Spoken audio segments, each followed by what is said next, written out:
All right, here's our video brief for this week. Just want to let you know we got a lot of stuff going on in Tiger Tail, so please go on and look at it. We got Red Ribbon Week coming up in 2 weeks. Some really good things are happening with regards to our first round of grades, our first rounds of behavior data. Things are going really well. But I wanted to spend most of my video brief talking about cell phones. These are a wonderful tool for instruction because they can also be a distraction as well. Psychologists are saying that this is one of the fastest growing addictions we're seeing in society today. Also, some of the fastest growing injuries are coming from using this while driving, but also using this while walking as well. But I wanted to talk about and make it pretty clear that students can use, we want them to use it for instructional use only from 8:30 to 4:10 a.m. 4:10 p.m. Each teacher in each room will give them specific instructions on when they can use it, how they can use it for instructional use. Also, I want to let you know that for 7th and 8th grade students, we are now making it available. 7th and 8th graders for right now, 6th graders maybe in the future, we'll get you more information. 7th and 8th graders can use their cell phone for personal use only. That's gaming, that is also listening to music with earbuds, but it also can be communicating with you. We know there are times that kids forget things, you need to remind them. We're asking you to talk to your child about when is their lunch period, so that when you need to contact them through texting, that you would do that during their lunch period only, because they will have the devices out, they can use it at lunch. Once they start moving back to the classroom, we ask them that they put them away and make them not visible. So that's a good way for you to communicate with them. Wanted to talk about the use of this with regards to students making choices. It's very important that you would speak with your child, as much as we do as well, about being good digital citizens of their technology, to make responsible choices with their technology. And here's some ways that you can help us. When they are ill, we are asking you to tell your child to go to the nurse.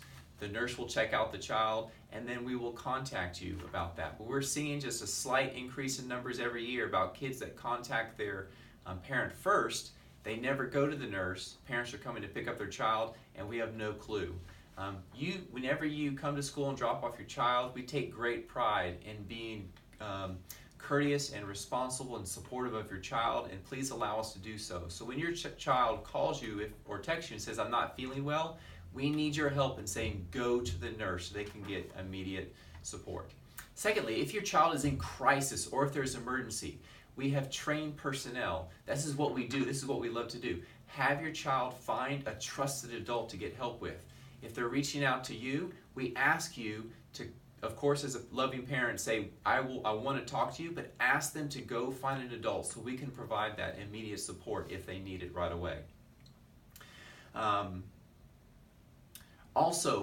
Whenever, as a parent, if you ever communicate to your child, call me anytime, you don't have to talk to an adult at school, anytime you send that delivery of message, you're pitting the school against yourself. And I want to say that is unhealthy to ask kids to stand between two authority figures. Whenever there's an issue I have with an adult on campus, I never put the child between a teacher and myself, or between a parent and myself. That's unhealthy for a child to go to. So we ask you to ask your child to comply with the expectations that we've put in place at AMS, and then you talk to an adult separately about any concerns that you may have. Also, lastly, we're starting to see an increase in the number of parents who are asking the school to deliver their cell phone to their child in class. Like, for example, my child forgot their cell phone in class, can you please deliver that to them? I will say that AMS is in the teaching and learning business. We're not in the cell phone business. And what I mean by that is we're with more kids having it, they're saying, I lost my cell phone, and our staff are taking valuable time to help your child find their cell phone.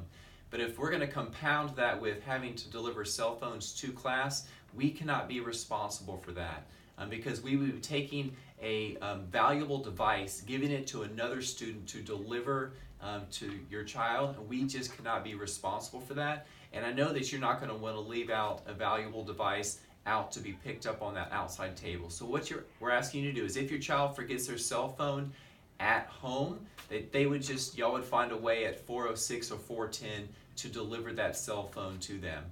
If we need to deliver a message about how to get home, or for them to call you at lunch to talk about what needs to be done, we'll be happy to do that. But we just can't be responsible for delivering cell phones to our kids. We love what we do. We love your kids. We want to support them emotionally and academically in any ways possible. But we just want to make sure that this is not becoming too much of a distraction to the teaching and learning on our campus. We want to make sure that the child is communicating with you, but we want to make sure that's in the presence of a trusted adult. If you have any questions, please feel free to call me at 281-641-4602 because I'd be happy to discuss this with you. Thank you so much.